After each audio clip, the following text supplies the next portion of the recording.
Assalamualaikum warahmatullahi wabarakatuh. Halo anak kreatif Indonesia, dimanapun kamu berada. Bagaimana kabar kalian hari ini? Sehat bukan? Alhamdulillah anak-anakku dalam keadaan sehat. Anak-anakku yang berprestasi dan berkarakter masih tetap semangat ya, meskipun harus belajar dari rumah. Nah, bagaimana anak-anak bisa mengerjakan semua pekerjaan atau pembelajaran yang dilakukan oleh Bapak dan Ibu guru? Sudah hampir 5 bulan kalian belajar di rumah. Tahukah kalian bagaimana keadaan lingkungan sekolah saat ini?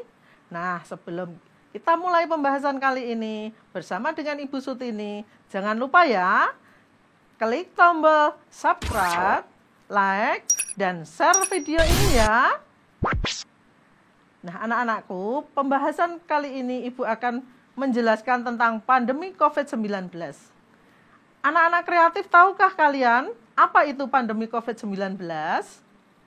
Pandemi adalah suatu penyakit yang menjangkit ke banyak orang hampir di seluruh dunia dalam waktu yang bersamaan.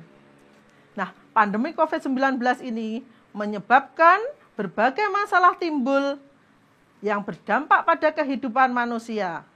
Salah satunya adalah berdampak di bidang pendidikan. Seperti pada saat ini yang baru kita rasakan bersama. Nah, pandemi COVID-19 ini menyebabkan berbagai masalah timbul yang berdampak pada kehidupan manusia. Nah, salah satunya anak-anak berdampak di bidang pendidikan. Nah, anak kreatif, setelah mengetahui apa sih pandemi itu, sekarang mari kita simak dampak yang ditimbulkan dari pandemi COVID-19 ini, terutama di bidang pendidikan. Nah, salah satunya pembatasan interaksi sosial berskala besar, sehingga mengharuskan pemerintah mengeluarkan kebijakan, yaitu pembelajaran daring untuk siswa sekolah. Ternyata anak-anak, pembelajaran daring ini pun juga menimbulkan permasalahan juga. Permasalahannya karena kamu semua belajar di rumah, tentu saja kelas kamu menjadi kosong. Sekolahan juga kosong. Nah, sehingga lingkungan sekolah menjadi kotor dan menyebabkan fasilitas sekolah menjadi rusak. Lalu, ibu harus membuat kebijakan anak-anak supaya bisa mengatasi bagaimana lingkungan sekolah itu tetap bersih walaupun anak-anak belajar dari rumah.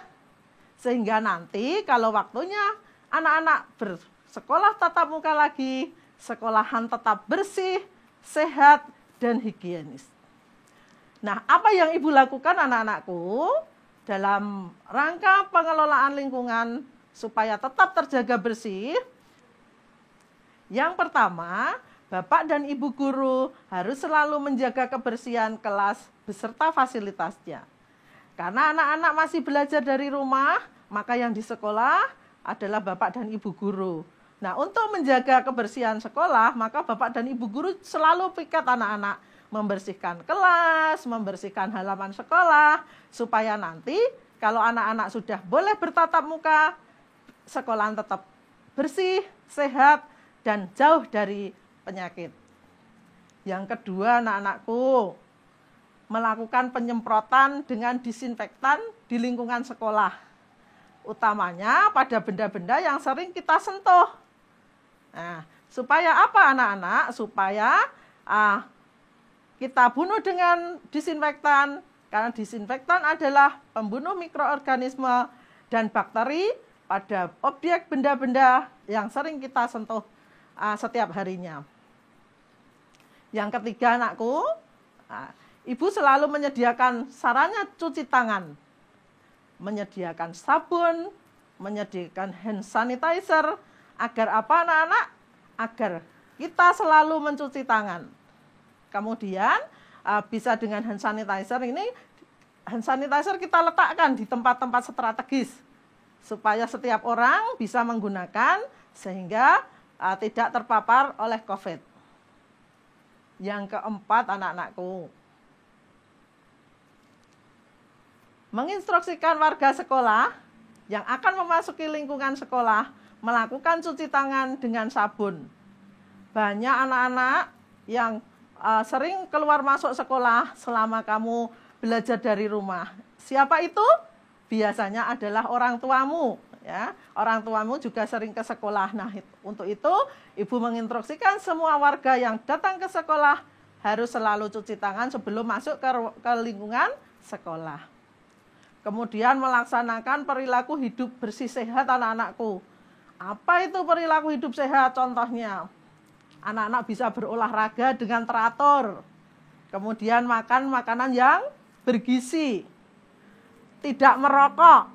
Kemudian membuang sampah pada tempatnya. Nah, itu adalah salah satu contoh melaksanakan perilaku hidup bersih dan sehat.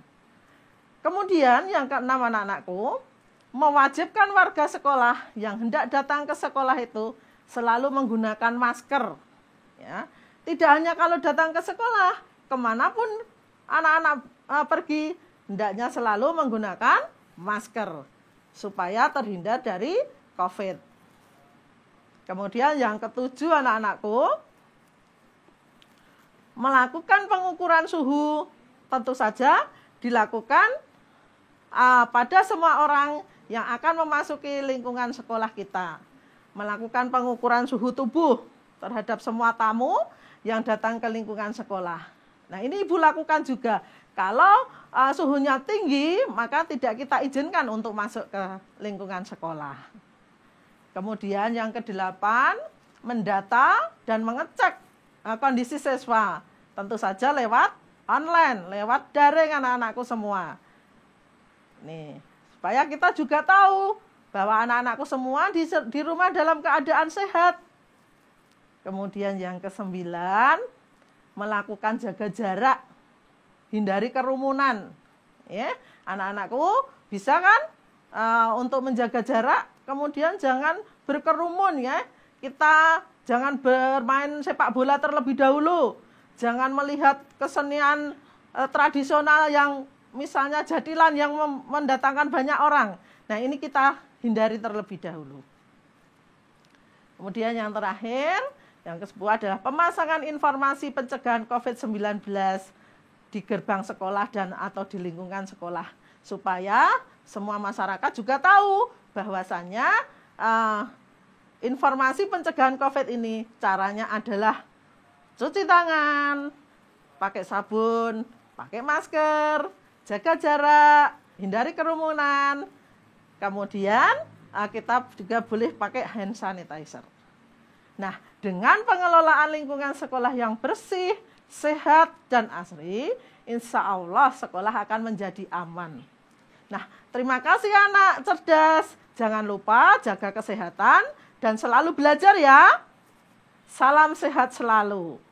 Himbauan kita untuk anak-anakku, rajin olahraga, jaga kebersihan, cuci tangan, pakai masker. Nah, tonton YouTube didampingi orang tua. Kemudian, channel YouTube Ruang Siar Guru, subscribe, like, share ya.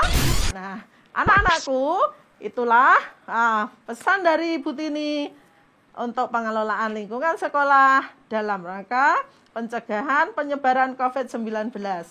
Ini dulu ya, Ibu akhiri, sampai berjumpa kembali di lain waktu. Assalamualaikum warahmatullahi wabarakatuh.